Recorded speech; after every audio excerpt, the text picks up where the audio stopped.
नमस्ते बच्चों, आज हम हिंदी का पाठ नंबर 6 पढ़ेंगे। यह पाठ एक कविता के रूप में है जिसका शीर्षक है बहुत हुआ। इस कविता में बारिश के बारे में बताया गया है कि बारिश आने पर क्या क्या होता है। जैसा कि आप सब चित्र में देख ही रहे हैं कि बारिश आने पर घर में ही कितना पानी पानी आ रहा है। चलिए अब हम कविता पढ़ते हैं। बहुत हुआ, बादल भैया बहुत हुआ, कीचड़ कीचड़ पानी पानी। इसमें बच्चे लोग क्या बात कर रहे हैं, किससे बात कर रहे हैं? बादल से बात कर रहे हैं। और बादल को क्या कह रहे हैं? बादल भैया। बादल को भैया कहकर बादल से कह रहे हैं कि बारिश की वजह से सब जगह पानी ही पानी आ गया है।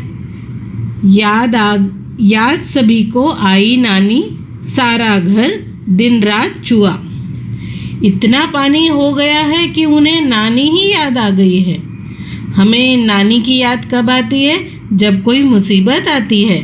ज़्यादा बारिश की वजह से घर में दिन रात छत से पानी टपक रहा है। चित्र में देखो, तुम्हारे जैसा एक प्यारा सा बच्चा कैसे घर में छतरी खोले हुए खड़ा है। जाएं कहाँ कहाँ पर खेलें, घर में फंसे बोरियत झेलें, ज्यों पिंजरे में मौन सुआ। सुआ मतलब तोता। बच्चे बादल भैया से पूछ रहे हैं कि बादल भैया अब आप ही बता दो कि इतने पानी में हम कहाँ पर जाकर खेलें। दिन भर घर में बैठकर बच्चे बोर हो गए हैं। ना बाहर जा सकते हैं ना अंदर। घर में ऐसे बंद हो गए जैसे कि पिंजरे में तोता। सुआ का मतलब तोता होता है, तोता यानी पैरट। सूरज दादा धूप खिलाएं, ताल नदी सड़कों से जाएं, तुम भी भैया करो दुआ। बच्चे अब सूरज से बात कर रहे हैं। सूरज को दादा कह रहे हैं। दादाजी हमारी सब बात मान जाते हैं ना। सूरज दादा को बच्चे धूप लाने को कह रहे हैं, जिससे धूप की गर्मी से सड़कों पर जो पानी आ गया है वो सूख जाए और बच्चे बाहर जाकर खेल सकें। बच्चे सब दुआ करने को कह रहे हैं। दुआ मतलब प्रार्थना, प्रेयर। तो बच्चों, कैसी लगी ये कविता? चलो, जब बारिश आए तो तुम भी बादल से बात करना और कहना, बादल भैया अब बहुत हुआ। अब हम यह प्रश्न को देखते हैं। इसमें लिखा है बरसात। बारिश कहने पर तुम्हारे मन में कौन कौन से शब्द आते हैं? सोचो और लिखो। जब बारिश आती है तब हमारे दिमाग में क्या आता है? तब हम क्या सोचते हैं कि बारिश आएगी तो हम छतरी लेंगे, है ना। और बाहर हमें जाना है तो छतरी से में अगर हवा में उड़ जाए तो हम क्या दूसरा सोचते? चलो हम रेनकोट पहनेंगे। तो सब बच्चे क्या सोचते हैं? मेरी ये कलर की छतरी होगी, ये रंग की छतरी होगी, या ये रंग का रेनकोट होगा। तो क्या आ रहा है हमारे विचार में? छतरी कलर वाली और रेनकोट भी। जब बहुत बारिश होने लगती है तब तुम कहाँ खेलती हो? कौन कौन से खेल खेलती हो?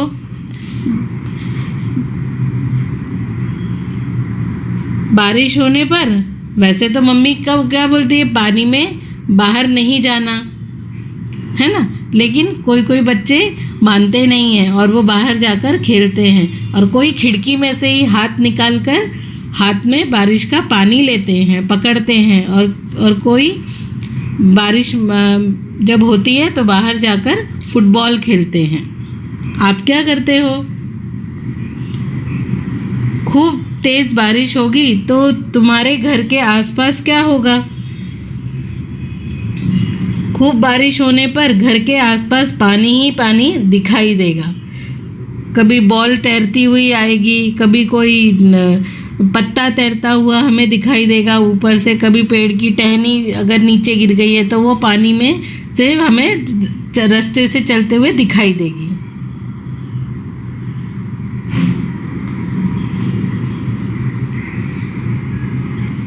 बारिश में कितना पानी बरसता है, वह सब पानी कहाँ कहाँ जाता होगा।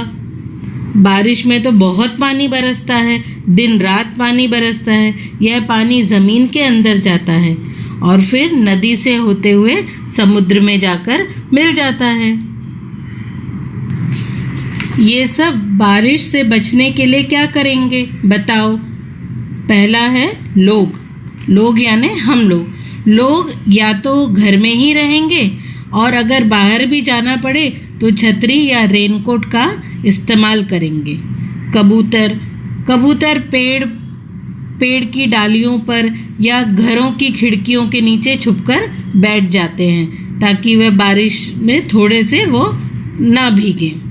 केंचुआ मिट्टी के अंदर चला जाता है।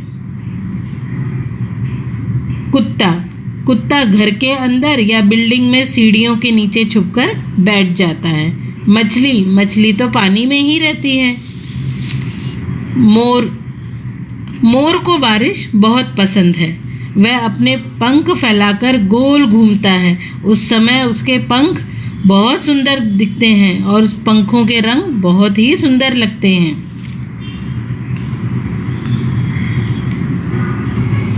बहुत हुआ।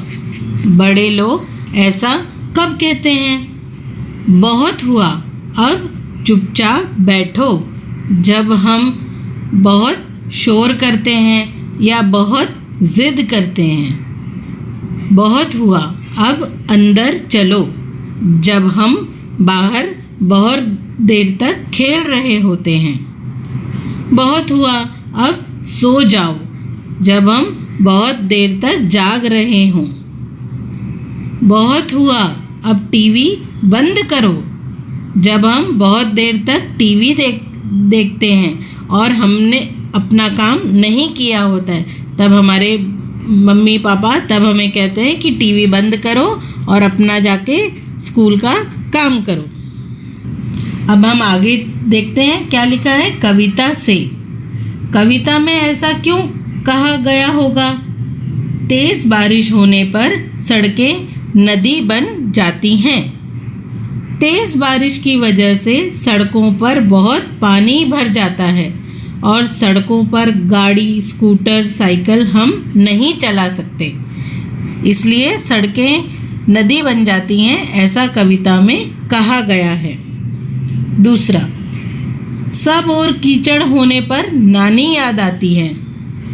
जब हम बारिश में बाहर जाते हैं तो मिट्टी गीली होकर कीचड़ बन जाती है और हमारे पैरों पर, कपड़ों पर कीचड़ लग जाती है और कभी कभी कुछ लोग कीचड़ में फिसल भी जाते हैं। इसलिए इतनी तकलीफ होने पर नानी याद आती है।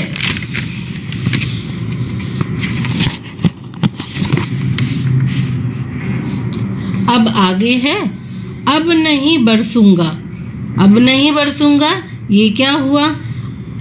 अब हम ये पढ़ेंगे। एक दिन बादल ने सोचा, मैं अब कभी नहीं बरसूंगा। जब मैं बरसता हूँ तब भी लोग मेरी बुराई करते हैं। जब नहीं बरसता हूँ तब भी मेरी बुराई करते हैं। आज से बरसना बिल्कुल बंद। फिर क्या हुआ होगा? कहानी को आगे बढ़ाओ। आप कुछ सोच रहे हैं कि आगे हम क्या लिखेंगे, क्या बोलेंगे, बादल ने क्या कहा होगा? तो चलो हम इस तरह से सोचते हैं। बादल ने ये तो कह दिया कि अब से मैं नहीं बरसूंगा, लेकिन फिर सूरज दादा ने बादल भैया को समझाया होगा कि भैया बरसो, लेकिन आराम से। धरती पर पानी की बहुत ज़रूरत है, आवश्यकता है, इसलिए तुम अपना काम बंद मत करो। धरती के लिए पानी और धूप दोनों ही ज़रूरी है। और बादल भैया ने सूरज दादा की बात मान ली। कैसी लगी कहानी बादल भैया की? अब है आगे एक चित्र कई काम। कविता के साथ जो चित्र दिया गया है उसमें कौन क्या कर रहा है? चित्र में तुमने देखा ना, सब कैसे अलग अलग कुछ ना कुछ काम कर रहे हैं। तो हम चलो देखते हैं। जैसे एक बच्चा चित्र बना रहा है, दूसरा बच्चा लूडो खेल रहा है। बिल्ली खिड़की पर बैठी भीग रही है। आदमी रास्ते से जा रहा है। एक बच्ची कागज की नाव से खेल रही है। कुत्ता अपने आप पर पानी को झटक रहा है। तुमने देखा कि चित्र में कई काम हो रहे हैं। इन वाक्यों में जो शब्द किसी काम के बारे में बता रहे हैं उनके नीचे रेखा खींचो। इन्हें काम वाले शब्द कहते हैं।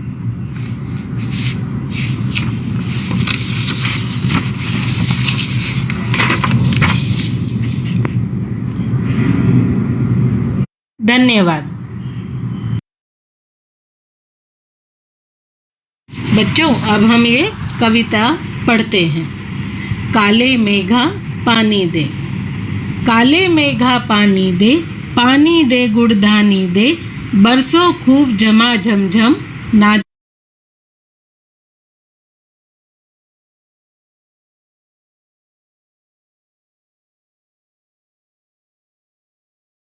काले मेघा पानी दे, काले मेघा पानी दे गुड़धानी दे, बरसों खूब झमा झमझम नाचे मोर छमा छम छम। खेतों से खलियानों तक, पर्वत से मैदानों तक, धरती को रंगधानी दे, काले मेघा पानी दे। भर दे सारे ताल तलैया, गाएं सब मिल छमक छैया। हमको नई कहानी दे, सबको दाना पानी दे।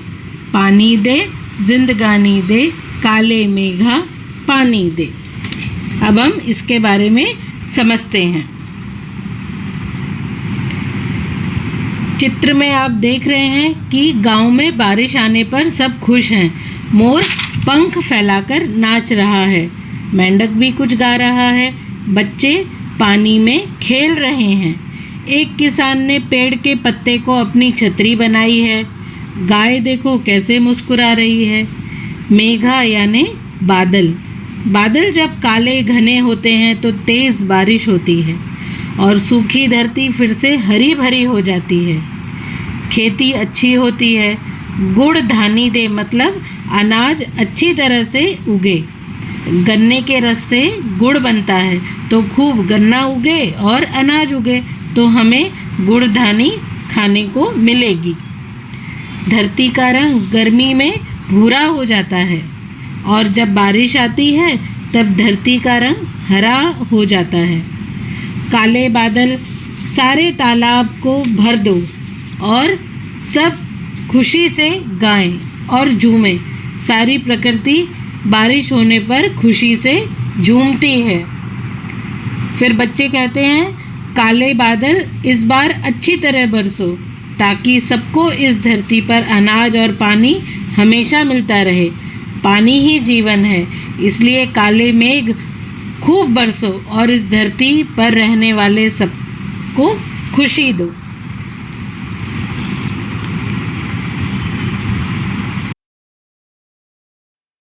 बच्चों, अब हम दूसरी कविता पढ़ते हैं। इसका शीर्षक है सावन का गीत। इसे हम गाकर पढ़ेंगे। सावन का झूला इस बार इतना बड़ा डालना जिसमें समा जाए संसार। उस डाली पर जो फैली है आसमान के पार, उस रस्सी का कोई न जिसका पारावार। एक पेंग में मंगल ग्रह के द्वार और दूसरी में एकदम से अंतरिक्ष के पार। कितनी सुंदर कविता है ये। इसमें बारिश के मौसम में सावन आता है यह बताया गया है और सावन में लोग बच्चे झूला झूलते हैं। बच्चे कह रहे हैं कि सावन का झूला इतना बड़ा हो कि बैठने पर सारा संसार नज़र आए और झूले की रस्सी इतनी बड़ी हो कि जब हम झूलें तो एक पेंग में मंगल ग्रह पर पहुंच जाएं और दूसरे पेंग में अंतरिक्ष में। पेंग मतलब जब हम झूला झूलते हैं तो झूला हवा में एक बार आगे जाता है और एक बार पीछे। तो दूसरे पेंग में अंतरिक्ष हमें नज़र आए और वहाँ अंतरिक्ष में हम नए नए ग्रह और वहाँ की दुनिया हम देखें। कितना सुंदर विचार है ये कि झूले की सहायता से अंतरिक्ष की सैर करना। चित्र में आप देख रहे हैं कि लड़की रेनकोट पहनकर खड़ी है, किसी ने छाता पकड़ा है, कोई बारिश में भी काम कर रहा है, बच्चे खेल रहे हैं, कुछ लोग बारिश से बचने के लिए ट्रेन का जो ब्रिज है उसके नीचे खड़े हैं और तुम्हें ट्रेन भी दिखाई दे रही है। तो कैसा लगा तुम्हें ये सावन का गीत? तो तुम भी इस बार सावन में झूला ज़रूर झूलना। धन्यवाद।